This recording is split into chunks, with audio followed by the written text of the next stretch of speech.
¿Qué te recuerdas de ese último out, el de Sandoval en tercera base? Ese fly en tercera, ese último out cuando fueron ustedes los campeones en el 2014. ¿Estabas tú a punto de correr? ¿Cómo estaba ahí en ese bullpen? Es el sprint más rápido que he dado en mi vida. Sí, ¿eh? Del bullpen hacia el home plate. Hasta home play, ¿eh? Mira, fue un momento increíble. Yo, yo soñaba desde pequeño. Yo soñaba de que desde pequeño siempre quise jugar a Grandes Ligas. Uh-huh. De hecho, mi papá llegó a un punto donde en Venezuela la firma era difícil. Y me dijo, te voy a poner a estudiar. Porque después de salir de secundaria, Uh-huh. yo dije, dame un tiempo para pues yo seguir preparándome y poder tener las condiciones óptimas para poder firmar. Y él se me había acabado el tiempo y yo le pedí un tiempo extra para poder firmar. Y de hecho yo siempre soñé de eso. Y recordar ese momento corriendo del bullpen, mi mamá, mi papá, mis hermanos, todo el mundo me vino a la cabeza en ese sprint. Y yo siento que yo corrí tan rápido para llegar del right field hacia home plate. Y yo me acordé de todo, porque ese momento yo lo quería vivir con ellos. Pasazo largo por el Rayfield, contra el Rayfield que se va, que no se va, y adiós Lola, se fue para el cañaveral. Ahí va Mateo con el lado del jardín derecho a lo profundo, la pelota se va, ¡jonrón de Agustín Marchetti! Lo tienen 3-2. Swing y falla, se fue con una recta al pecho.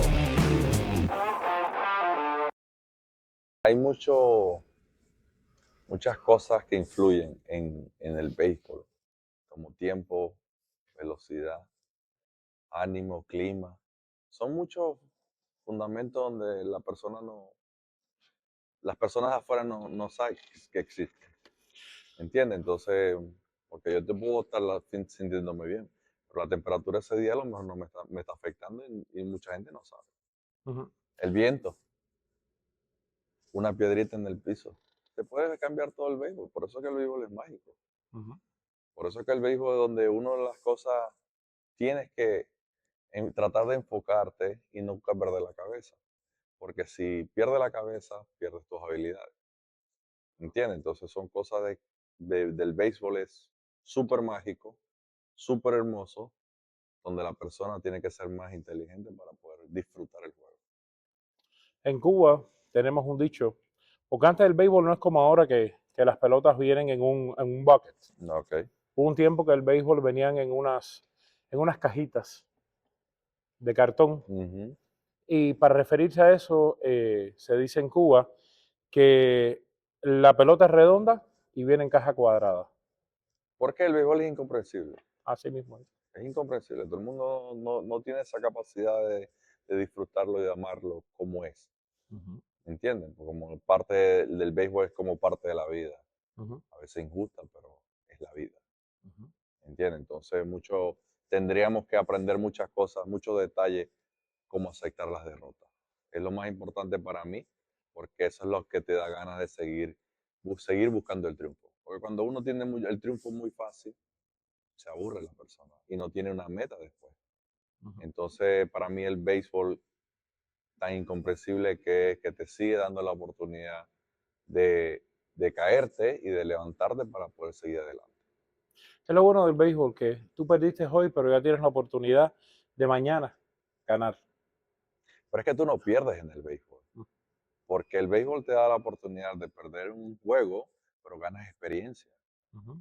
ganas inteligencia y te da la oportunidad otra vez de decir, si me vuelve otra oportunidad, así mismo voy a hacer, corregir el error que cometí. Entonces sigues ganando, sigues sumando, nunca resta. Lo que pasa es que mucha gente se enfoca en el resultado final, pero no en el proceso de que estás aprendiendo, ganando experiencia, agarrando fortalezas en tus piernas, agarrando fortalezas en tu swing, viendo, adaptando la vista para poder ser mejor, pero no acepta el score final. Entonces, Me imagino de que cuando aquel casi juego perfecto que diste, Por que el eso, último fue muy frustrante ese, ¿lo ves no, como frustración o no, si te tú lo, enfocas en ese out o te enfocas en los otros 26? no, porque si tú ves el video final, No, yo lo vi en vivo, yo lo vi en vivo. ¿qué hice yo? Yo celebré como si hubiese sido algo, Ujú, hubiese sido igual, ujú, porque lo que cambia es un out. Yo hice mi trabajo. ujú, Que ujú. Dios quiso que pasara así, es totalmente diferente y por eso te lo vuelvo y te lo repito, tenemos que aceptar las cosas. Eso es lo fundamental para mí, un profesional que debería hacer. Y eso es lo que trato de ayudar mucho aquí en la academia, de que tienes que aceptar como tú eres, quien tú eres, o la forma. Te podemos ayudar a cómo desarrollar un poquito, pero con tus propias habilidades. No te voy a cambiar porque no soy partidario de esa filosofía, pero me gustaría ayudarte de la forma que tú eres, porque para mí el béisbol es ADN. Ujú. Para mí el béisbol no se crea así de fácil. Yo no puedo agarrar a un niño que no tenga ADN de béisbol y crearlo como pelotero, porque no lo va a tener. Eso lleva sangre. Ujú. Eso no, el béisbol te va como decimos nosotros dentro de la pelota, te va a comer, porque es muy difícil soportar. Porque tienes que aprender primero a aceptar las derrotas, a aceptar de que no eres tan bueno para poder crecer. Por eso he visto que mucho del béisbol sale de los muchachos de los barrios con necesidad, porque aquí en los Estados Unidos, estoy seguro aquí en tu academia, que los muchachos vienen con un guante para jugar, con un guante para practicar, con un bate para practicar, con un bate para jugar, vienen con, vienen con un container para poder jugar. Y todos los peloteros, sin embargo, que vienen saliendo de los barrios, son los que la vida te da ese tipo de fortaleza. Yo tengo mucho pensamiento porque yo salí de barrio. Ujú, Yo siento que a pesar de que no pasé mucha necesidad, pero soy parte de ello, ujú, porque una parte de mi familia sí bajo recursos y cada vez que iba para allá me daban ganas de salir adelante. ujú. Cada vez que por lo menos yo iba al estadio en pequeñas ligas en Venezuela, sabía que tenía que dar el más del 100% porque quiero salir de ahí. Quiero darle una oportunidad a mi familia para poder disfrutar un poquito mucho mejor. Siento que, como te decimos, vamos ganando, vamos sumando, porque a pesar de que tienes bajos recursos, pero ganando experiencia para poder y las ganas de salir de ese nivel. Claro, aquí en esta academia los niños vienen, tienen todo facilidad, pero tenemos que crearle eso, darle la ilusión de que tienen las cosas, pero se las tienen que ganar también, porque el béisbol no te regala nada. Así mismo. Y hay una cosa, pero sin embargo tú, de entre los venezolanos, te digo, tengo que, eres uno de los que ha logrado más, por lo que he visto en la historia en la historia de la pelota. No voy a referirme nada más a las grandes ligas, porque tengo entendido que eres el único venezolano que fue campeón mundial infantil y campeón mundial en las grandes ligas. Con 10 años, creo, con 10 años fuiste campeón infantil aquí en los Estados Unidos, fue la final. Sí, la pequeña liga. Tuve esa oportunidad. Yo creo que la oportunidad de jugar en un campeonato mundial de Williamsport, Ujú, teniendo 10 años, siendo nada más el backup second base para cuando pichara el segunda base, yo creo que fue una de las cosas más importantes porque me abrió esa ilusión, porque nosotros queríamos, ese equipo a mí me ayudó demasiado, porque ese equipo me ayudó a descubrir qué es lo que podíamos hacer nosotros como peloteros y me enseñó a mí que tenía que esperar mi oportunidad, porque las oportunidades mías en ese equipo yo no era titular y no podía jugarlas todos los juegos que quería o la oportunidad que tienen los niños aquí que tienen que jugar todos, ujú. ¿verdad? En una época diferente al béisbol, pero me ayudó mucho a comprender de que tengo que esperar mi turno para poder hacer mis cosas. Y me ayudó demasiado a crecer para poder tener así, esperar mi tiempo correcto para poder firmar la pelota y llegar a donde tuve que llegar. Entonces, Eh, he leído que te dicen, que decían Yus, ¿no?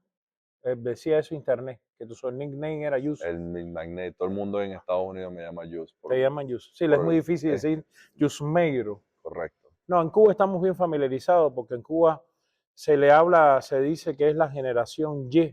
Ujú. La de todo, en la década del 70 en Cuba, todos los nombres le ponían Y. Y. Y hay una cantidad de nombres en Cuba, curiosos, que empezaron en Y, donde los dos más cómicos es Yusnavi y Yusammi. You sabe. Y viene del oriente de Cuba, de los poblados que estaban al lado de la base naval de Guantánamo, que veían los aviones americanos que dicen USA Army y USA Navy, y le pusieron la Y y empezaron a llamar niños US Army y US Navy, basado en la base naval de Guantánamo, la base militar de los Estados Unidos. Y en Cuba se le llama, irónicamente, la generación Y. Sí, esa es una generación donde también mi familia parte de eso, porque tengo 3 hermanos mayores, 2 Ujú, hermanos mayores, y yo soy el tercero de los varones y una hembra, donde ujú. somos 4 en la familia y los 4 comenzamos así. El mayor se llama Yusnet, termina en ET, Ajá. el del medio se llama Yusmer, Yusmeiro y Yunesca. Tengo una sobrina que se llama Yusmeri, entonces seguimos esa Esa, combinación. ahora mi pregunta será, ¿de dónde los cubanos o los venezolanos lo sacaron? ¿Se lo habrán sacado de los venezolanos de Cuba o de Cuba de Venezuela? No sé dónde habrá sido. Mira, es una combinación, Todo no el mundo con sé, Y. mi mamá decía que la combinación, la mía, porque yo preguntaba específicamente por la mía, era una combinación ya de que ellos no podían seguir mezclando los dos primeros y que mezclaron el mío. Pero es una parte indígena del Guayú, Ajá. de Venezuela, que viene, tengo raíces de ahí y por ahí viene, que son palabras de ellos mezclados con el español y sacaron los nombres por ahí. Interesante. Ujú. Y luego de esta serie mundial infantil que ganan, que claro, regresan para Venezuela, ¿dónde es que, cuál es el punto que ya piensas en venir a los Estados Unidos como... Mira, es una historia larga porque después de ganar la Serie Mundial en 94, comienza el proceso. Ya pasas a un nivel donde demostraste que tú puedes jugar pelota, ¿verdad? Y viene el proceso donde tienes que desarrollarte. En los años 90 en Venezuela era difícil porque tenías que jugar pelota. Se tenía la creencia de que desarrollar pelotero, ¿verdad? Tenías que jugar nada más en selecciones, en equipo importante para poder que jugaras, tener la oportunidad de jugar más. Y no había academias para desarrollar como ahora, que hay en todos lados. Entonces tendrías que esforzarte más. Este, tengo, Tuve una oportunidad de conocer un scout de los de Minnesota, y él fue el que me ayudó, Jairo Osuna, me ayudó a poder desarrollar y entender que teníamos que trabajar diferente. Ya no era más que todo grupal, porque vengo de una selección de quedar campeón. Me enseñan que es grupar el triunfo, ¿verdad? Pero ya cuando vas creciendo te das cuenta que es individual. Tienes que Ujú. trabajar para ti, tienes que cambiar tu forma de trabajar, tienes que cambiar tu forma alimenticia, tienes que cambiar tu forma de pensar, porque nada más que tienes que pensar un poquito en ti para poder llegar al profesional. Y fue una época bastante difícil, ya que en Maracaibo, donde yo residenciaba, no había academia por las distancias largas que hay de Caracas o Valencia, Maracay, hacia Maracaibo. Y uno tendría que por lo menos, para hacer un trayado, tenías que viajar a Valencia, tenías que viajar a las academias para que te pudieran ver y darte una opinión. ¿Y con qué edad emigras para qué país primero emigras desde Venezuela? No, emigro de Maracaibo a Valencia para la Valencia. Academia de Minnesota. Tuve un tiempo ahí desarrollándome más todavía y ya después tuve la oportunidad de no firmar con Minnesota, Ujú. de Iván Arteaga, un pitcher venezolano que en ese tiempo me ayudó mucho para poder comunicarme con la gente de los Mets y puedo firmar con la gente de los Mets profesionalmente. Sin embargo, me dices que firmas con los Mets, pero la primera aparición tuya en las grandes ligas es con los Marlins, con los Florida Marlins, ¿no es así? Sí, Cuando aquí eran los Florida, ¿no? sí, era los Florida Marlins anteriormente. Es un proceso donde llegas a Estados Unidos, Ujú. donde impresionas con tu control, donde te colocan como prospecto por tus números, pero más no por tu impresión, por tu velocidad. Entonces llego a ligas menores, hago un buen trabajo, desarrollo bien, puedo ponchar un año 200, que fue en el 2004. Me llevé el pitcher del año de ligas menores de los Mets. Pero ya cuando vas creciendo, te acuerdas que eres una ficha de ajedrez, Ujú. ¿verdad? Y ya no es lo que tú quieres, sino lo que ellos quieran. Y tuve la oportunidad de hacer un cambio por Carlos Delgado de los Mets hacia los Marlins y él Ujú. hacia los Mets. Cuando lo cambian, cuando se transforman los Marlins para poder vender todos esos peloteros que ya no tenían contrato grande y me hacen un cambio hacia los Marlins y llego a los Marlins en 2000, a finales de 2005. A finales de 2005. Sí, ese es el periodo que empiezan a renombrar de Florida Marlins a Miami A Marlins, Miami que están Marlins. haciendo el Ujú, nuevo estadio y correctamente. empiezas con los Marlins, que me imagino que te sentiste mejor porque del frío de ahí arriba de Nueva York al calor de acá de la Florida, no sé el impacto si te fue mucho mejor. Es un cambio drástico bastante, sobre todo en la fanaticada. Sobre todo vienes de un equipo de fanaticada fuerte donde exigen mucho. De hecho, yo sabía que en el 2005, yo sabía que iba a ser cambiado porque los reporteros me lo decían. Tarde o temprano vas a ser cambiado porque eres el prospecto de aquí, vas a ir para otro equipo. Llego a los Marlins y trato de tratar de hacer mi trabajo. Un equipo muy exigente para inicialmente la pretemporada y llegó siendo con todas las expectativas. Desde el principio no recibí lo que realmente venía haciendo yo, cosas de negocio que en el momento a lo mejor piensan una cosa y tú eres otra.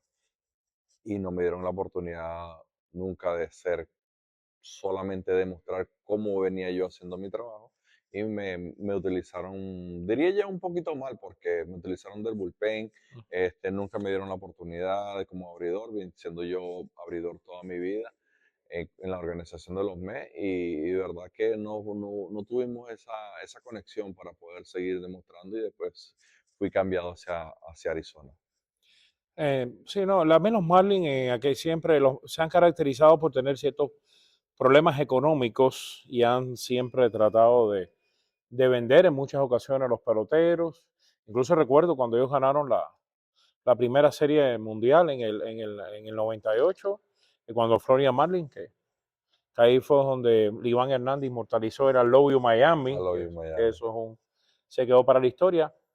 Uno de los primeros cambios que hicieron de manera económica fue el cambio de Iván como otros peloteros en aquel tiempo.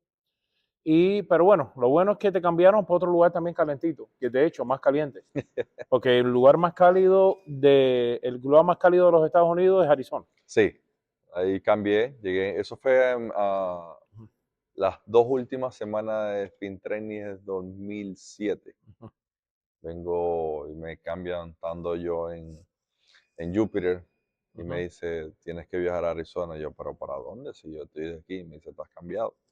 Y ahí fui conociendo el negocio realmente. ujú, Desde temprana edad fui conociendo el negocio, sabiendo que te cambias un año, te cambias de un equipo un año, no funcionas como deberías funcionar por los pensamientos de otra organización y de ahí te vuelven a cambiar. Yo dije, espérate, aquí las cosas no son como realmente uno va creciendo en el béisbol, porque uno tiene un amor por jugar pelota, que uno acepta todo, ujú, ¿entiendes? Pero ya cuando te cambian 2, 3 veces, ¿verdad? Sin razón alguna, ¿verdad? Y sin decirte ninguna emoción de decir, mira, te queremos mucho, pero te tienes que ir. ujú. Ahí fui entendiendo y fui perdiendo el amor por el béisbol. Te Eh, afectó, Me te afectó afectó el fenómeno de los Estados Unidos, que no son más que un número, que no son exactamente. más que una estadística, que no te ven como ser humano, te ven sencillamente como un peón Un dentro de un producto, juego como donde un todos los producto, peloteros son peones. donde un producto. Fue un producto en la bolsa de valores. Entonces de ahí de 2007 empiezo a desarrollarme en Arizona, me da más oportunidad, Ujú, vuelvo a desarrollar más oportunidad, juego y me da mucho mejor. Ya en el 2009 volvimos al tema de que eres un productor, 2009 me dejan libre Ujú. porque ya ellos no querían, los ayudé hasta el cierto punto, ya después no querían extender el contrato porque venía arbitraje. Son cosas de que la gente no entiende eso, pero son cosas que pasan, que vive el pelotero, donde ya el productor, ellos calculan el valor del producto y si no les funciona, lo dejan ir. Entonces de ahí pues vienen cosas de donde fui a México. Ujú. Tuve un año en México, no, firmé Seattle, a ¿no? Seattle. A Seattle. A Seattle tuve un año también, el mismo producto, no se valoró. Y después regreso a México en verano para poder jugar y revalorizarme yo mismo. Ahí Ujú. tuve yo el valor de decir, bueno, de aquí, este es el impulso que tengo que agarrar para poder regresar. Y de hecho, soy uno de los pocos peloteros que han regresado, han tocado, jugado en verano allá en México y han regresado a grandes ligas. No sé, ni siquiera Ujú. a jugar organizado, sino jugar grandes ligas. Y de hecho quedé campeón en el 2012, gracias a la oportunidad que me dio San Francisco. Ahí es ¿Verdad? donde vamos, porque eh, pudiéramos decir de que Yusmeiro Petit vino a ser grande cuando llegó con la organización de los de San Francisco, Sí, porque anteriormente eras uno más. era uno más, sí, sí, no, no lo voy a negar. Era uno más porque tenía ese amor por el béisbol. Ujú. Y cuando esos golpes que me dio el béisbol, es Ujú. decir, despierta que no es como tú estás pensando, Ujú. tienes que esforzarte más, porque tienes que realmente demostrar cuál es tu valor. Ujú. Es que Yusmeiro, te digo, tu nombre empieza a conocerse realmente bien en alto en el 2014, de hecho, ¿no? Porque en el Ujú. 2012 tú entras con los gigantes, picheas nada más 2 veces. Los gigantes ese año tenían también muchísimas estrellas que Sí, indiscutiblemente el único juego perfecto que han hecho los gigantes que fue de McCain. Después en el 13, Lincecum que da el 0 y 0 carrera, la Serie Mundial, en fin, una cantidad de figuras que fueron subiendo, la adquisición bueno, Posey siempre estuvo ahí, Crawford siempre estuvo, la adquisición de Pence nos ayudó mucho, nos ayudó ayudó muchísimo. anímicamente, nos ayudó demasiado. Yo creo que el corazón que tiene Hunter es demasiado grande Ujú. y lo que nos ayudó fue la emoción, porque él tiene una buena química Sí, con los latinos especialmente. sí. Y de hecho había jugado con varios peloteros ahí en la organización de Houston, ¿verdad? Y eso nos ayudó bastante a que un pelotero blanco tuviera una Ujú, buena química con latinos, especialmente ujú, con Pablo y con Juan Carlos Gutiérrez, ujú. ¿verdad? Que es el que lo termina de integrar en uno de del equipo fundamental. Y ese ánimo que tiene Hunter nos ayudó a ganar la del 2 y la del 14. El 14, sobre todo, que es la más importante, la más significativa para ti. Sí, Porque el 14 fueron muchas cosas. Me imagino que fue un año extremadamente importante, porque ahí es donde, primero, lo más relevante que aún se menciona es el récord que estableces tú en las grandes ligas, que nadie te lo ha roto hasta el día de hoy. Ese récord de 46 peloteros retirados de manera consecutiva que tienes en las grandes ligas. ¿Quién es el que más se ha acercado después a ti? ¿Has seguido a ver si alguien ha no, llegado cerca? la verdad que no he mirado eso, quién se ha acercado más, pero la verdad que es difícil en esta era, Ujú, porque no tanto que no lo puedan hacer o que yo me quiera quedar con el récord, pero es difícil por tanta velocidad, por tanta detalle, ujú, porque, y más como lo hice yo, porque yo lo hice en varias salidas, ujú. ¿verdad? Donde entrabas y tenías que ser perfecto, pero esa supervivencia que tenía yo en ese momento, me ayudó mucho a estar más Ujú. enfocado. De hecho, me enteré fue las 2 últimas salidas que tenía eso, porque yo estaba enfocado en hacer mis números para poder demostrar, porque en ese año es difícil para mí comenzar en el bullpen, se lesiona Lincecum, Lincecum. ¿verdad? Abro por un par de semanas, me vuelven a tirar para el bullpen, se le vuelve a lesionar Borgelson, me vuelven a poner a abrir y yo estaba haciendo mi trabajo. Yo solamente pedía hacer mi trabajo y vuelvo otra vez hacia el bullpen y se lesiona McCain por un par de salidas, vuelvo a salir como abridor y después me vuelven a tirar para el bullpen. Fueron 3 veces que me tiraban del swing man, que puedo abrir, pero a la vez tengo que quedarme con el bullpen. Entonces, en ese momento, a final de temporada, a mitad de temporada, yo digo, tengo que hacer ajustes, tengo que tratar de ser perfecto para que ellos, darles a demostrar a ellos que yo sí me puedo quedar en la parte de adelante. Es que tenías ahí también, como decimos en cubano, no sé cómo dicen en venezolano, pero nosotros decimos, tiene una cantidad de animales ahí tú. Exactamente. Que por Dios, el Lincecum dio el 0 hit en el 13 y dio un 0 hit también en el 14. 14, exactamente. McCain venía con esa herencia de dar el perfecto en el 12. Tenía mucha gente. Había una banda fuerte, pero con tremendo estado anímico, como me cuentas. Exactamente, entonces me encuentro con esa seguidilla, ¿verdad? Que en un juego en Washington especialmente, todo para mí se enfocó en Washington porque venía en la temporada a tirar esa seguidilla de 4 innings ahí en Washington y fueron perfectas. Ahí fue donde todo el mundo hizo la revolución de que ya estaba cerca, súper cerca, y yo ni tenía idea de lo que estaban hablando, solamente pensando en nada más tirar strike y más nada. ¿Y cómo te ayudó a ti la química de haber tantos venezolanos en la organización de los Gigantes en ese tiempo? Porque, bueno, Escútaro en el 12, tú nada más tuviste poca participación, y Escútaro fue el MVP de esa serie mundial. Desgraciadamente después se lesionó Escútaro y prácticamente se desapareció casi de la faz de la tierra. Entonces, Escútaro, pero tuviste a Sandoval, que también metió tres jonrones en la Serie Mundial en un juego que eso casi nadie lo ha hecho, ¿cómo se llama la historia?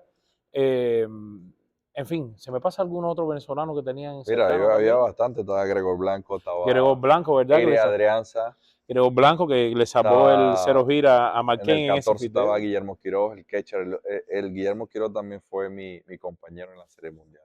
Wow. Es lo único que le faltó para poder ser que seamos la dupla esa, de ser campeón de ligas, de pequeñas ligas, Serie Mundial. Pues él estaba en el equipo, él estaba disfrutándolo con nosotros, lo único que no estaba activo. Yeah. Él le pasó lo mismo que me pasó a mí en el 12. Yo estaba ahí también, pero no estaba activo en el roster. Estaba como de emergencia para poder, por si acaso pasa algo, pero tienes que tratar ahí, tienes que parte del proceso donde ellos quieren que estés ahí, pero tienes que estar aprendiendo, pero te vamos a necesitar, porque uno no sabe lo que puede pasar. ¿Y cómo era la camaradería? ¿El inglés ya lo Sí, manejabas en ese tiempo? ¿Hablabas el inglés? no, sí lo manejaba muy bien, Ajá. pero sentirse con 12, 14 latinos ahí que éramos, porque había bastante venezolanos y bastante dominicanos.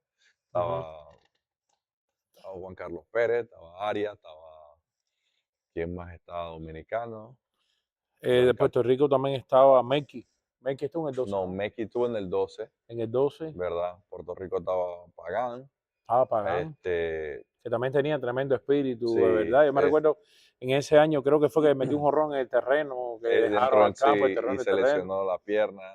¿Entiendes? Entonces es una química bastante importante porque te ayuda.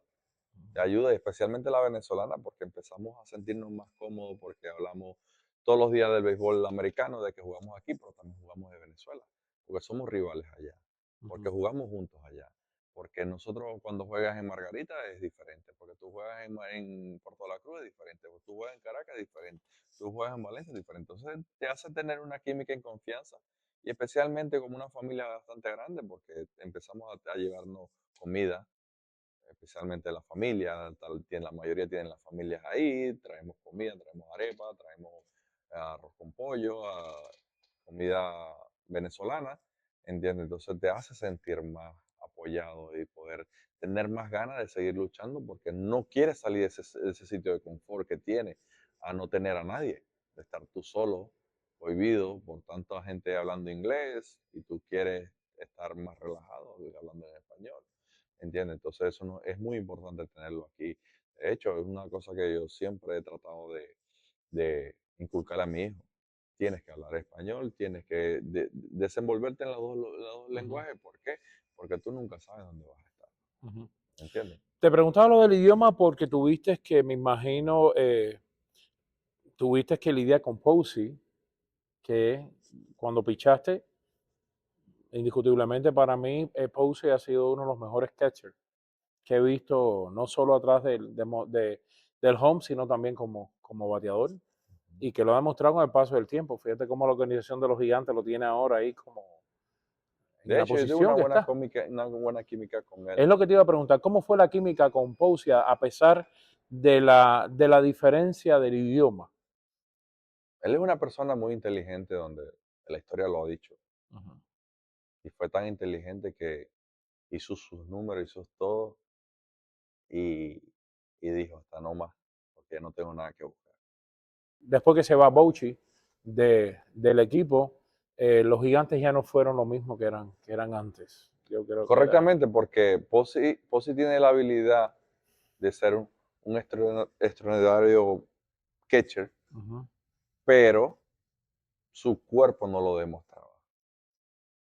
Él era más, trabajaba con la mente, él ganaba tiempo, él ganaba velocidad, pero ujú, su cuerpo no era muy repetitivo, especialmente como catcher. Entonces llega a ser como parte de de sus ventajas, como para poder utilizar esa mente ujú, brillante para poder jugarla con la pelota, ¿verdad? Esto es una química muy buena con él, cada vez que siempre estábamos manteniendo la misma página. Las reuniones que teníamos antes de juego, cada vez que me tocaba Brico y me tocaba él siempre se ponía a toda disposición. Mira, yo sé que tú eres un pitcher que no depende de la recta, pero vamos a tratar de llevarnos por el libro. ¿Por qué los libros? Porque siempre, yo tuve 20 años de carrera, un pitcher, donde no dependía la recta. Pero si en ese momento el libro dice que no tengo que tirar la recta, y ujú. en ese momento yo digo que sí la tengo que tirar, yo confío más en mí. Entonces eso es parte de lo normal, donde los primeros juegos hay veces no discutíamos, pero sí, no me gusta ese picheo. Entonces hay veces yo, por no caerle falta el respeto a Pozzi, hay veces lo fallaba con intención. Ujú. ¿Para qué? Porque no me gustaba ese picheo, pero ya de poco a poco después nos fuimos entendiendo hasta que él dijo, mira, tú tienes una forma de pichar muy diferente a lo que yo estoy acostumbrado. Él mismo me lo dijo.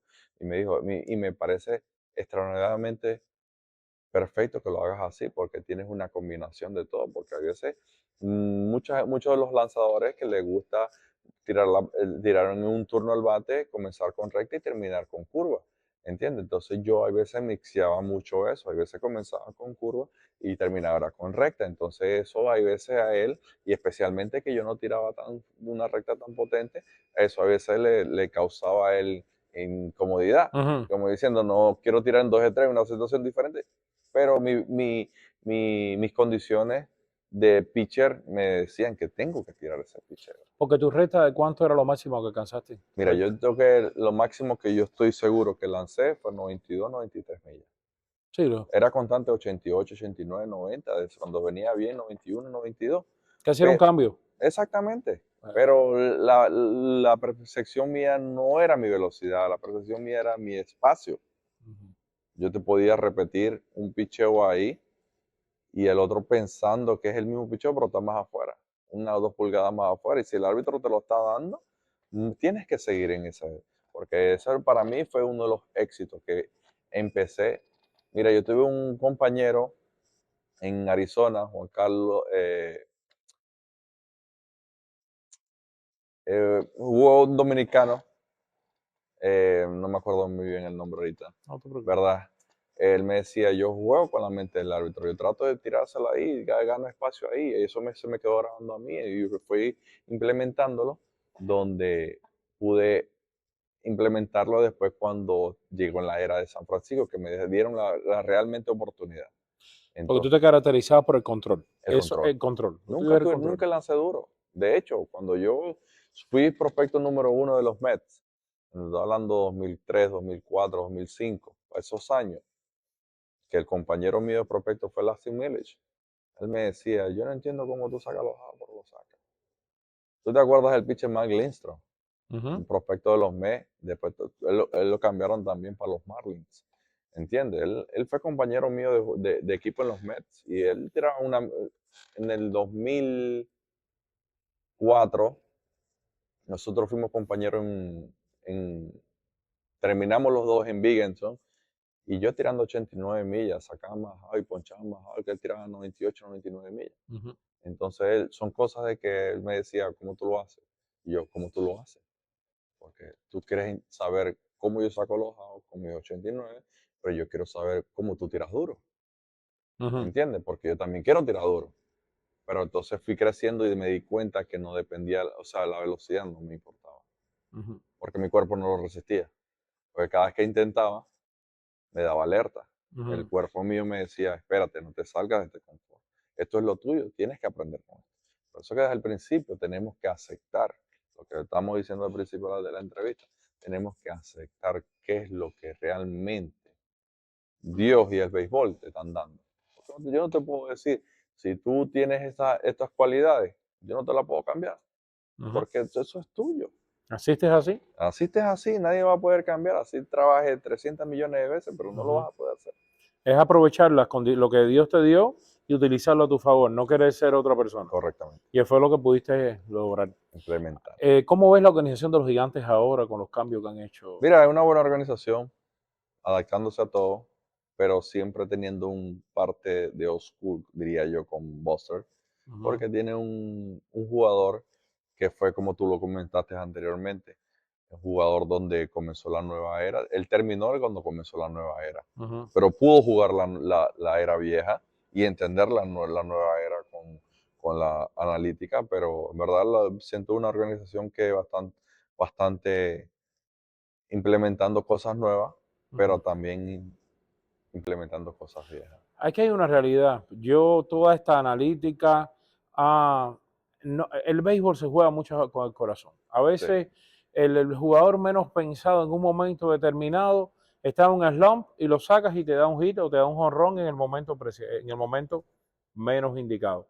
Y sí, la analítica te puede ayudar a mejorar, a mejorar el lanzamiento, ver la rotación de la bola, pero el béisbol se juega con el corazón sí, en el ocasiones. béisbol para mí es, como te lo dije, química.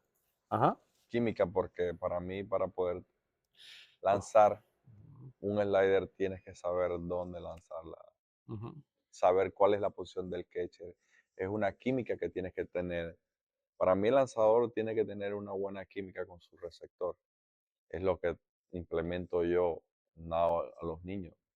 Juega con tu catcher, le digo yo a los pitchers mm, de mi equipo ahora, porque ese es tu mejor amigo. Ese es el que te va a ayudar a ti. Tú no lo vas a hacer tú solo, a pesar que tú tiras la Ujú. pelota, pero Ujú. no lo vas a poder hacer solo. Y así es el béisbol. El béisbol, normalmente uno piensa que somos un equipo donde a través del Ujú. equipo ganamos todo, pero a la vez individual. ¿Entiendes? Entonces son cosas de Ujú. que las personas tienen que entender eso y de saber que es una química, el béisbol es incomprensible. Eso pasó en el 2014 con ustedes, porque si mi memoria no me falla, ustedes llegaron a través de Wild Card. Sí. Ustedes en el 2014 entraron en el Wild Card y fue una batalla que fue de película. De hecho, tengo una anécdota con eso, Ajá. porque estando en ese wild card, Ujú. ¿verdad? Eso fue en Pittsburgh. Nosotros no sabíamos nada de qué podía pasar después en ese juego. Y cuando nosotros ganamos el juego y celebramos, ¡pum! Juan Carlos Gutiérrez, nosotros lo llamamos Bola 8, tiene una buena comunicación con Salvador.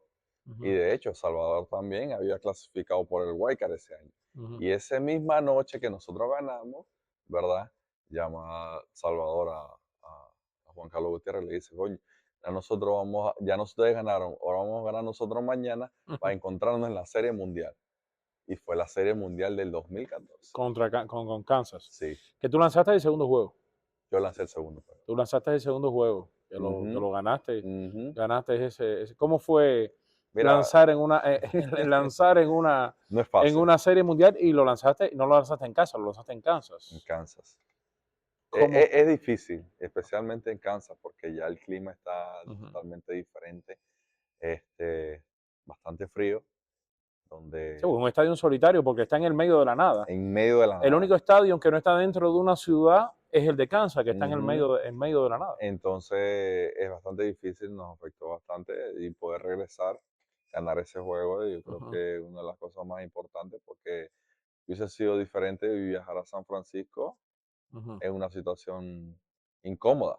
Entonces, ganar ese juego va a ser bastante impresionante y tener como una participación bastante en Serie Mundial, así como la tuve, donde ahí me mantenía con bastantes innings, bastantes salidas para poder mantener los juegos como se mantuvo en ese 2014. Fue bastante increíble. Ese juego final, que contra todos los pronósticos, sacaron un Von Garner a Madison, lo sacaron después de haber pichado, lo sacaron a mitad del juego, como en tercer o cuarto inning, Tercero. tercer inning, y ese animal, porque es verdad que ese es un mulo.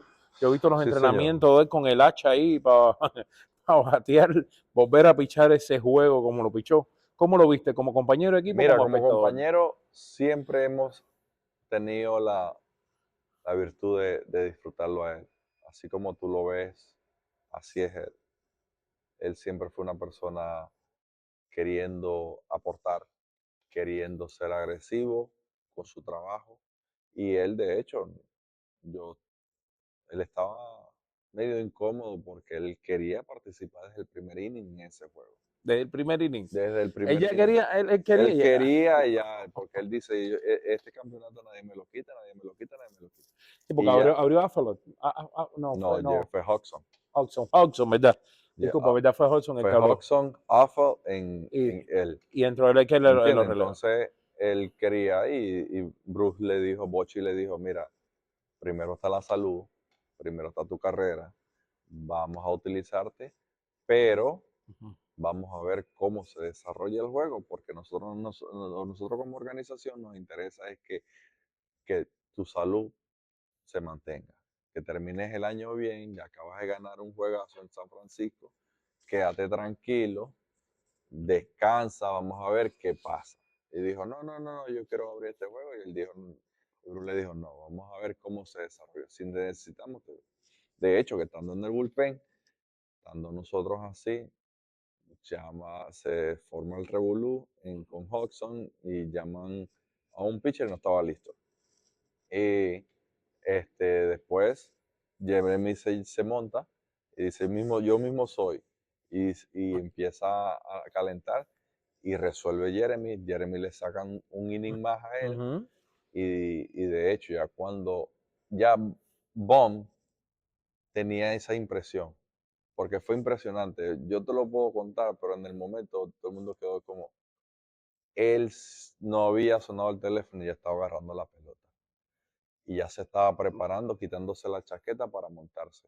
Y yo le digo a Casilla, ¿qué está haciendo él? Y él se levanta, y cuando se levanta suena el teléfono. Y Casilla se queda esperando. Y cuando le dicen, Bon, you ready? Él dice, sí. Fue una vaina como de Dios. Sí, sí, sí, fue de Porque película. fue de de película, película. como si hubiese, eso es como un papel que se había practicado 70 veces. Sí, Es sí, una vaina increíble que yo dije, este juego está para nosotros. sí. Porque si el hombre viene bien, ya su instinto decía que le tocaba pichar.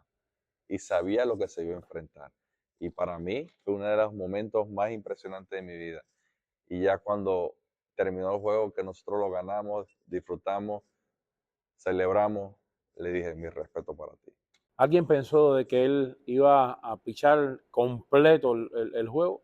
No, no. Pensaban que iba a relevarse nada más. Un par de innings y ya. Ya de hecho, ya la caballería fuerte como Casillas, como Romo, ¿verdad? Javi López, que tenía bastante experiencia, ya se estaban, a partir del sexto, séptimo inning, ya se estaban estrechando normalmente cuando ellos no lo hacían. Ujú. Y dijeron, bueno, hay que ayudar a Bond. Entonces, y todo el mundo esperando, estrechándose. Yo sé cuál era mi papel, ¿verdad? Yo no me estreché porque yo dije, si el hombre está allá, tenemos el pitcher número 1 de nosotros allá, ¿verdad? No creo que vamos a tener que utilizar un relevo largo. hablando en mi caso, y veía gente de experiencia que ha tenido experiencia del 2010, 2012, ellos, mi primera serie mundial, y yo veo a una gente que tiene experiencia en serie mundial, queriendo ellos salir, es por algo. Es por algo porque ellos saben que las llamadas vienen para ellos. Yo dije, me quedé tranquilo. Sí tenía nervios, como todo pelotero, ¿verdad? Pero no tuve esa inteligencia de decir, ok, no creo que me toque pichar a mí porque había pichado el día anterior. Ya ellos no habían pichado. Entonces, me tocó vivir eso como fanático dentro del bullpen y ver todos esos caballos. Tú lo disfrutaste como fanático. Exactamente. En Tú ese lo viste juego, la perspectiva de ese juego, le pudiste disfrutar como fanático. ¿Entiendes? Entonces, porque había pichado el día anterior 2 innings y entonces yo sabía que 2 innings para mí en esa época era bastante y no me iban a utilizar back to back. Entonces, me lo disfruté porque yo sabía que a pesar de que íbamos a estar peleando por un campeonato, ellos podían, pero cuando la llamada nunca llegó, todo el mundo estaba contento. Imagínate. Es porque que yo creo saber que la llamada iba a llegar, saber que íbamos a estar en problemas. Yo creo que hay algo que Bochy vivió de la historia, que fue lo que lo iluminó, por decirlo así, para evitar poner un relevista. Y no sé si sabes que como en el 2002 los Gigantes perdieron una serie mundial con Anaheim. Ellos tenían ganado en el octavo la serie mundial como con 3 carreras por arriba. El abridor tenía como 70 y pico lanzamientos. Y cometieron el error. Cometió en aquel tiempo Dusty Baker cometió el error de poner un relevista y perdieron la serie mundial, que es lo que quizás a Bonds no se va a perdonar nunca en su vida, nunca pudo coger un anillo. Yo hablaba con Liván el otro día y me contaba lo traumático que fue cuando perdieron esa serie, que sé que pagó no sé cuánto en una limoncina y se fue, no cogió ni esperó el avión para irse de Anaheim para San Francisco, porque fue frustrante. Claro. Por un cambio de pitcher les costó a los Gigantes la Serie Mundial del año. Es que el béisbol es de detalle. El béisbol es de detalle y saber, he tratado de entenderlo a los managers, pero también he tratado de analizar, porque el béisbol es poco detalle. Detalle que debería sacarlo ya, un picheo, que puede cambiar todo. Un solo picheo, ya sea bola o sea strike, puede cambiar todo. Mira, hace poco ese picheo que, por lo menos ese juego de serie mundial de este mismo año, el de 18 innings, un solo picheo que yo considero, no estaba pensando la leyenda Clayton Kershaw, porque eso es una leyenda. Para mí ese último picheo de Kershaw era bola y el bateador le hizo swing. Rolling a primera. Si le hubiese tomado una buena decisión y hubiese dejado pasar bolas, son 3 y 2. ¿Y se hubieran ido arriba?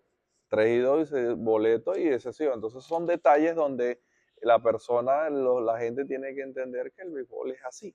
Yo pienso un poco más. Yo pienso de que si yo hubiera sido el manager en ese juego, en el 8º inning, yo hubiera mandado a pasar a Ohtani. Ohtani estaba encendido ese día. Si Ohtani está encendido ese día, ¿qué te está dando? Que tú lo ves, dale la base por bola a Ohtani. Cuando tú ves con pelotero, está encendido en un día, pásale la bola a Ohtani. Ohtani no hubiera metido un jonrón y hubieran ganado en el 9º. Y la historia lo dice, porque también eso, yo he visto eso como pelotero y en el momento no lo entendí. 2016, cuando Bryce Harper estaba en su apogeo, estábamos jugando una serie en Cachorro y él estaba valiendo como 400 a mitad, no a mitad de temporada, un cuarto de temporada, estaba valiendo como 400 y fuimos a Chicago y vino John Mado, el primer picheo se la sacó ¡pam! Y vino John Mado los próximos 3 juegos, perdió, le dio 5 o 6 bases por ese intencional, ¡pum! Y de ahí Bryce Harper hizo así, ¡pum! Entonces son cosas de detalle donde la pelota te dice, y lo he visto, donde tienes que tomar la decisión correcta en el momento correcto. Por eso, ¿por qué Bonds tiene el récord de mayor cantidad de bases por bolas dadas? Bonds es el único que han sido capaces de darle una base por bola intencional con bases llenas. Sí. El único. Porque háblame que me lo haga y que discute que me lo discute. Otani es bueno, pero tiene su factor comercial. Pero para mí, el pelotero más grande, más completo que yo he visto en la historia de la pelota, para mí es Barry Bonds. Para mí también, porque a pesar de lo que diga la historia, 700 son 700. ¿Entiendes? 2.500 y pico bases robadas. ¿Entiendes? Estuvo 2 veces casi a punto de hacer 40 y 40, como 7 guantes de oro. Las habilidades están. De que otras cosas puedan suceder en el transcurso de su carrera, pero las habilidades están. No. Mira, al final, esto no son las Olimpiadas. La Exacto. justificación del dopaje es porque hay una realidad. Esto, el béisbol, aquí todo el mundo sabe de que en la historia del béisbol y hasta en el presente es una competencia constante en cuanto con qué me dopo para que no me descubran. Exactamente. Porque al final es una realidad y a veces el Salón de la Fama es injusto, como decía el difunto Pete Rose. El Salón de la Fama no es el Salón de las Virtudes. Exactamente. Y es manejable a partir incluso de los intereses hasta la MLB, porque Pete Rose lo condenaron por el asunto de que del juego, y Otani ahora no iba a saber de que le estaban robando tantos millones de dólares para poder jugar y que se lo estaba jugando el traductor. Come on, tranquilo, eso no se lo, eso Hay mucho no se dinero lo por cree medio. nadie. Hay mucho dinero por medio. Hay mucho dinero por el medio para que Otani no subiera. Pero bueno, al final estamos hablando de ti. No estamos hablando de ellos ahora. Pero te mencioné, sin embargo, a Bonds. Ujú. Tengo entendido que Bonds siempre se ha mantenido en comunicación con los gigantes y estimulando a los jugadores del equipo. Él siempre iba a los sprint training. ¿Tuviste Siempre. oportunidad de interactuar con Bonds Sí, bastantes veces. como persona? Como persona es tremenda persona, Sí, ¿eh? donde es una persona que le gusta ganar, Ujú, le gusta ganar en la vida. Él ve la vida como un juego y ujú, dice, yo quiero ganar, yo quiero hacer todo para ganar. Tuve varias conversaciones con él y ujú. sí capté eso, pues. Capté de que es una persona de que lo hace todo por ganar, de que es una tremenda persona, de un corazón que ama lo que hace. Y yo creo que fue uno de los clips más importantes para mí, porque ver a Willie Mays y a él interactuando. Y con Willie May también tuviste la También, oportunidad. también tuve la oportunidad. Ellos dos siempre iban en sprint training. El tiempo que tuve ahí Ujú, siempre iban en sprint training para poder comunicarnos a nosotros de lo que podemos, darnos tips de lo que... Lo mismo hice yo este año. Yo fui este año a sprint training allá.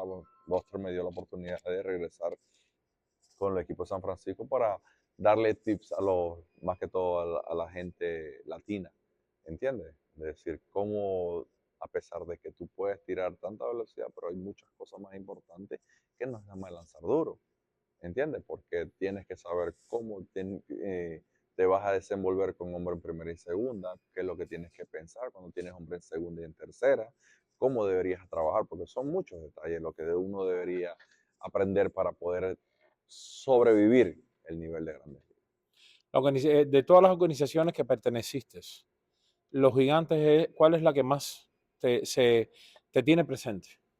Mira, gigante. Los gigantes, ¿no? Sí, conseguí todo ahí.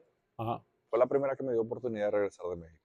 Y te Era- mantiene al tanto, como me dice, que en el sprint training a sí, ir allá, sí, has ido allá. me piden opiniones a veces, ¿entiendes? Especialmente con la gente, me pasan reportes y les doy mi opinión para Ujú, ver cómo pienso yo. Estuve trabajando con Doval en ujú, sprint training, un poco para ver cómo trataba de ayudarlo a él para que se pudiera desenvolver y saber que tenía que confiar en él, en sí mismo, en él. Porque la gente de San Francisco quería que hiciera ese trabajo, pues, que tratara de hablar con él para que pudiera conseguir su confianza. Porque él es tremendo pelotero, es tremendo lanzador, ujú. tremendo, tiene habilidades bastante. Lo único que él tiene que un poco de entender que ese nombre que llevas ahí tiene mucho valor, donde ese nombre tienes que representar todas las noches. No es una sola vez, cuando tu cuerpo lo dice o cuando tu mente lo dice. Es todo el tiempo que tienes que representar ese nombre y tienes que dar el 100% todo el tiempo. Yo creo que Doval era como Sansón en la Biblia, tenía el poder en el pelo. Porque cuando Doval se cambió el peinado, ya Doval dejó de ser Doval porque empezó muy bien y después se convirtió en alguien realmente decepcionante para mí, como te digo, como fanático de los Gigantes, y se lo digo a todos los que me ven, gústenles o no les gusten, ¿entiendes? Yo No, y eso estamos, soy gigante. por eso estamos, por eso es que es fácil hacer las cosas, ver las cosas Ujú. de afuera, pero es difícil hacerlo adentro. Y es difícil ver desde ese punto, cuando tú estás en el montículo, ver Ujú. 46,000 a la cara es diferente, es difícil. Y sin escuchar a tu compañero, porque me imagino que ahí abajo, en el Oracle, cuando estás en el montículo, por eso los peloteros, a veces las personas entienden que se hacen señas, se tienen que hacer señas porque tú no escuchas. No, Entre tanto ruido alrededor de tantas miles de personas, mira, tú no escuchas el primera el, base. el pelotero tiene que saber hasta, diría yo, comunicarse y hablar telepáticamente. Ujú. Tratar de entender por cuál es la situación, porque tú de esas dos líneas de para allá no escuchas nada, ¿entiendes? Entonces a veces tú con la seña tienes que, Tienes que con los verlo. ojos, telepáticamente, mira esto, haz esto, boom, boom, ¿entiendes? Porque no puede. Pero como si tienes esas personas ahí, ¿entiendes? Toda esa gente te está viendo a ti. Entonces tú tienes que tratar de resolver esa situación que te toca a ti, y más siendo un closer, ¿entiendes? Entonces yo creo que él debería hacer un poquito más de ajuste, creer en sí mismo para poder Ujú. desarrollar. Te hablé del pelado de Doval, pero te iba a hablar del estilo tuyo. Esa barba sin afeitado acá de clásico tú tenías. Antes ¿De quién sí, fue esa idea? de la pandemia. De la pandemia. No, pero eso fue antes de la pandemia. Cuando tú Claro, pichabas tenías la barba, pero no tenía aquí, no tenías pero bigote. el bigote vino a través de la pandemia. Al Y después, bigote vino. a través de la pandemia, porque tenía esa sensación de que no me gustaba aquí, pero Ujú. llegó la pandemia y revolucionó todo y no pude ir Pero el estilo original, esa idea de la barba sin el bigote, ¿a quién se le ocurrió? ¿Cuándo empezaste a usarla? desde que, desde el 2012, Desde el 2012. desde el 2012 que llegué a Grandes Ligas, Ajá. porque en esa época Ujú, San Francisco tenía reglas en ligas menores de que no ujú, podían utilizar barba. ujú, Podías utilizar bigote, pero más no barba. ujú, Eh, yo voy a AAA, pasó la mayoría del tiempo allá, no tengo que quitarme la barba. Cuando regreso a Grandes Ligas, me dejo mi barba, pero no me gustaba el bigote. ujú, Y me dejé mi barba, y me dejé mi barba, y me dejé mi barba hasta que me creció mi barba. ujú. Y la teníamos, y llegó un punto en el 2014 que nosotros teníamos todo el position, la barba así, Ujú. porque dijimos, vamos a ganar esto, y nadie se corta la barba. Y todo en el bullpen, si te pones a ver en el bullpen, todo el mundo tenía Jeremy, Javi lo poco que tenía, Romo la barba, Ajá, no, los Romos porque sí. querían seguir el ritmo de lo que traía Wilson Del 2010. 2010. Del 2010. Ujú. Sí, no, esa Entonces, barba de Wilson en 2010, eso quedó por la historia. entonces eso quiso implementarlo Sergio, y Sergio habló con todo y bueno, vamos a hacerlo pues, por mí no tengo problema, y fue que creció la barba, pero nunca me toqué esto hasta que No. llegó la pandemia, y lo dejé por un rato y me pareció bien, me quedó bien y me Ujú, pudo crecer, porque tampoco el problema era que antes, nada más que ujú. salía aquí, no me salía aquí, pero ya después creció un poquito más y No, esa era la marca tuya, esa era la marca tuya. Y Sergio, sé que es de hijo, de los padres son mexicanos, aunque él sí, nació en los Estados Unidos. sí, padre mexicano, Sergio habla bien el español, sí lo habla bien, habla sí habla bien. bien. Y Bochi habla español, Bochi un poquito, porque Bochi sí, es francés. sí. Bochi es francés, algo El raro. hijo de él, yo jugué con el hijo de él Ajá, también en 2012. ajá, 2002, no, 2015, perdón, ajá. 2015. Porque Bochi como pelotero no fue tan relevante, aunque hay algo histórico relacionado con Las Vegas. Bochi fue el primer pelotero que dio jonrón en Las Vegas. ¿Verdad? El primero que dio, Las Vegas tiene un estadio que se hizo, que lleva desde la década del 40, los Gigantes jugaron en el 50, lo remodelaron. Y Bochi fue el primero en el Cashman Field, el primero que dio un jonrón Yo jugué en el fue, Cashman Field. jugaste en el Cashman Field. Sí. Bueno, el primero que dio un jonrón en el Cashman Field fue ¿verdad? él. Y en esa época también tiene la pared alta, ¿sí?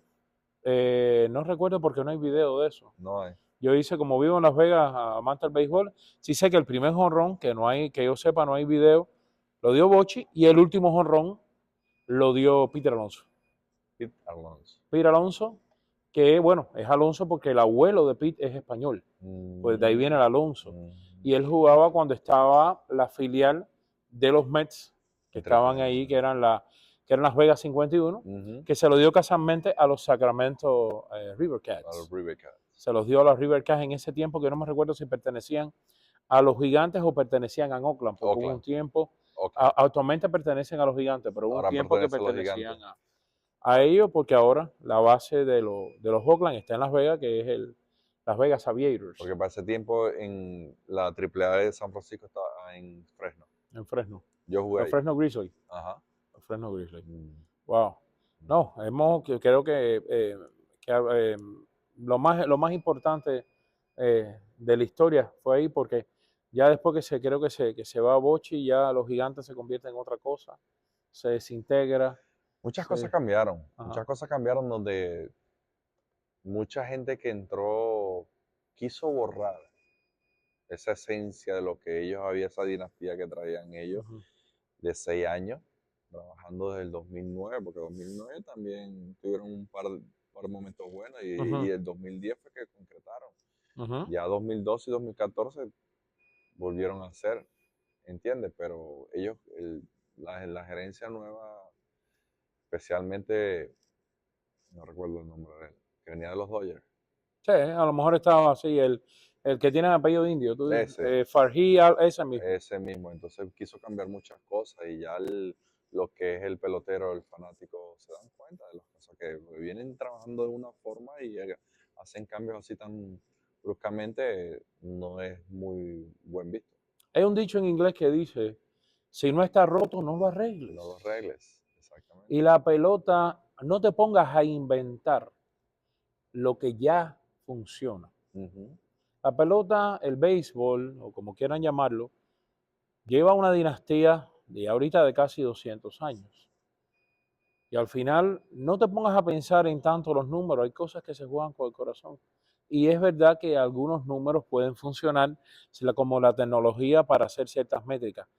Pero yo sigo, digo y repito, el factor corazón no lo puedes ver en una computadora. Mira, me pasó. De hecho, a mí me pasa siempre. Te digo porque vamos a comenzar por decirte que el corazón me decía, no lo hagas, no lo hagas. Y yo, sí, sí, ese es el pitcher. Cuando rompo el récord de los 46, ¿verdad? El público se levanta en San Francisco. Y yo, perfecto, ya lo rompí, ya tengo el récord. Cuando me voy a enfrentar, en esa época bateaba el lanzador. Y vengo yo, primer picheo, me dice Héctor Sánchez, curva. Y yo, estoy bien,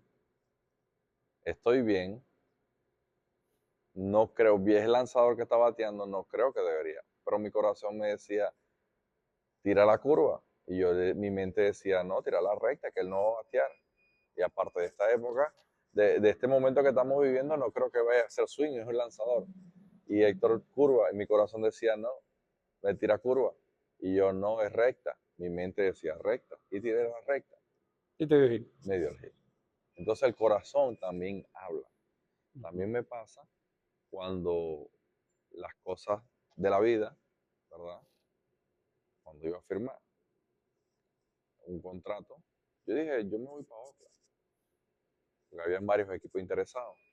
Pero yo voy para Oakland porque yo siento que ahí voy a hacer otra vez porque estoy en el área donde yo quiero estar, que es el área de San Francisco. A pesar que está de este lado, pero yo quiero estar en ese, me siento cómodo ahí. Y mi corazón dice que debería estar ahí. Había varios equipos y yo agarré la opción de Oakland.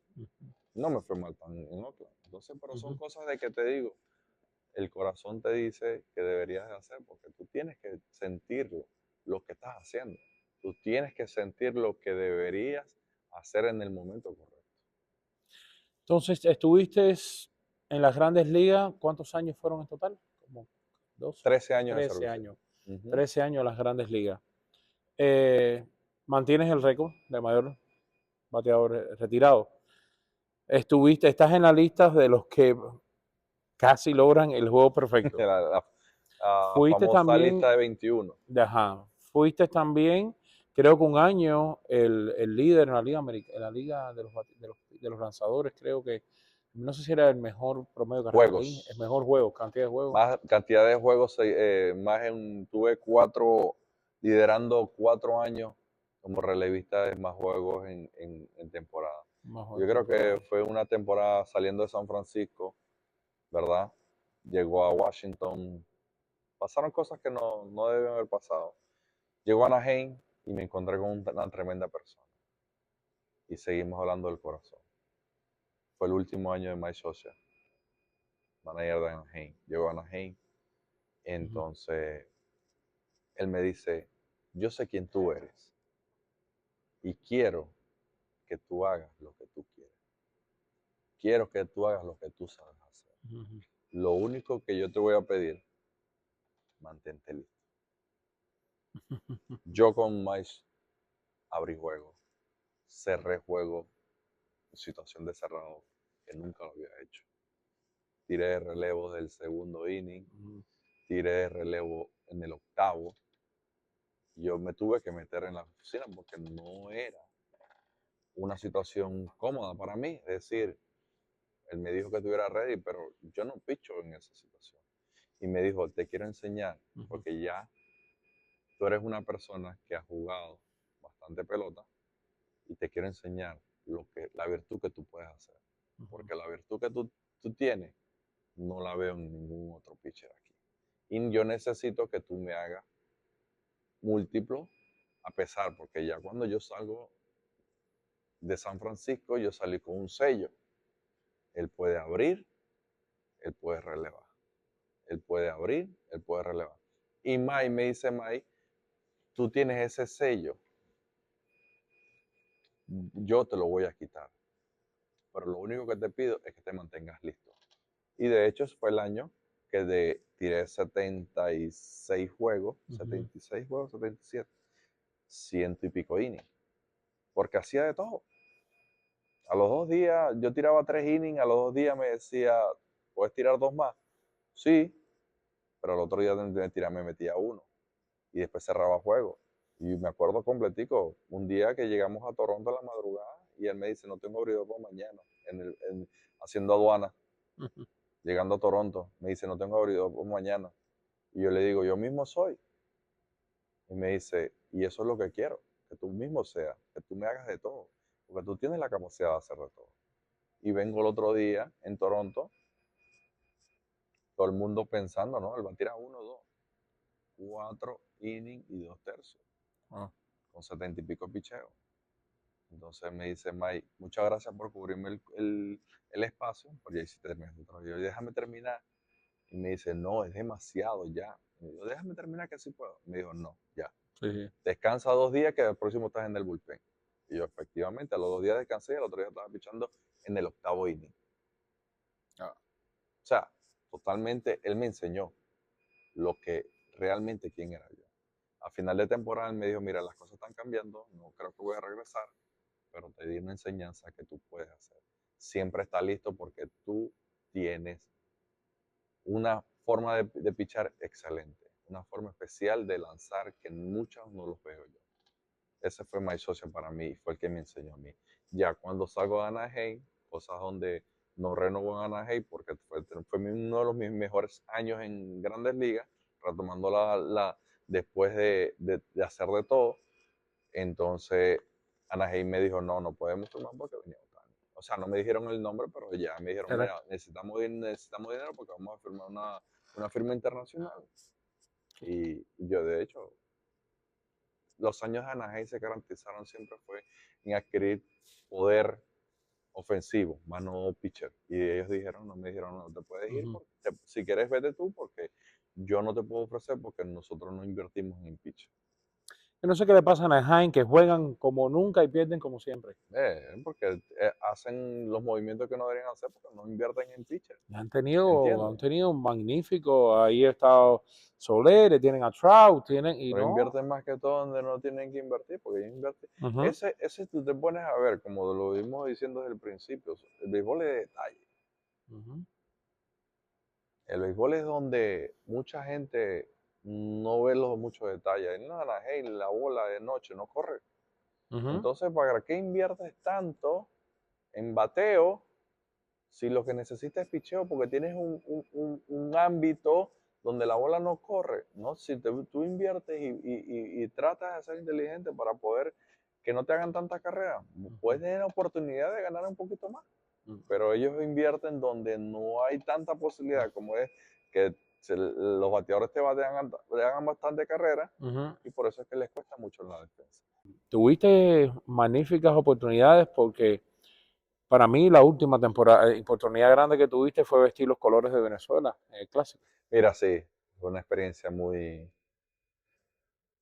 muy orgullosa de llevar ese uniforme, aunque no estoy muy partidario del momento donde se hace, es donde yo opino, porque siento que no es el deber ser estar esa competencia en ese momento de la temporada, diría yo. Porque ¿Tú todavía realmente, estabas jugando cuando el Clásico? ¿O ya te había sí, retirado todavía? no, yo todavía estaba jugando, eso fue en el 2017, En el 17, sí. estaba yo con Anaheim. Con Anaheim todavía, Ujú, porque tú terminas con Oakland ¿en qué año? 2-21. En el 21. Ujú. Yo tengo poco tiempo, no tengo mucho tiempo. Sí, sí, sí. Llegó un momento de decir, basta ya del sistema, porque el sistema no fue el que me dejó seguir insistiendo y tomé la decisión por mi familia. De verdad que mucho más tiempo con la familia, los niños, llevaron esa decisión que llegaron temprano. ¿Y ahora qué estás haciendo? Mira, también estamos aquí en este lugar, es un facility donde hay 6 cage, donde enseñamos a lo que es los primeros pasos porque tenemos chiquiticos de 4 años, ¿Desde qué edad estás entrenando aquí ahora? desde los 4 Desde años, los 4. hasta high school. No tenemos varios niños varios adolescentes que vienen para acá a terminar de afinar lo que es un poco de mecánica para poder darle la idea a lo que es eso. Y aprendemos también, no solamente de mecánica, aprendo también de habilidades mentales, porque son muchos los detalles que necesita el lanzador para poder. O sea, la psicología. Sí. ¿Y de tus hijos? ¿Alguno Este, está? ahí tengo mi hijo del medio, tengo 3 hijos y una mayor, y tengo 2 pequeños, uno de 10 y uno de 4. El de 10, bueno, está jugando 10U, pero tiene 9, cumple 10 en poco tiempo. Está jugando habilidades, tiene un tremendo brazo, es zurdo, Ujú. ¿verdad? Creo que él me lo ha dicho ya, quiero ser como mi papá. Juega primera base, juega outfield, juega típico zurdo y donde lanza muy bien. Tiene una velocidad bastante impresionante para tener 9 años. ¿Y cómo se ve Yusmeiro en 10 años? ¿Cómo me veo yo, Yusmero, en 10 años? Disfrutando del béisbol, tratando de ayudar a las personas en lo que es el llevar el béisbol y ver a mi hijo jugar. Yo creo que por eso es que también terminé mi proceso más rápido para poder enseñarlo a él. Porque también no es por ser egoísta, pero tampoco quiero dejarle a mi niño, a cualquier padre que no tenga mucha base de lo que es el béisbol. Entonces prefiero yo, ¿verdad? Sacrificarme y darle el tiempo que él necesita para poder que él aprenda el béisbol. ¿Hay alguna pregunta que no he hecho que te gustaría que las personas supieran de Yusmeiro? ¿Alguna información, algo personal, algo que le parezca que no hemos No, mencionado? mira, que disfruten el béisbol. A mí me gustaría que las personas entendieran cómo es el béisbol, que no es fácil. No es fácil, pero tampoco tan difícil si lo amas y lo respetas. Y la verdad que me gustaría que la gente, tu audiencia supiera lo que es el béisbol latino, que cuesta tanto, ¿verdad? Porque no tenemos esa oportunidad como las tienen las personas aquí.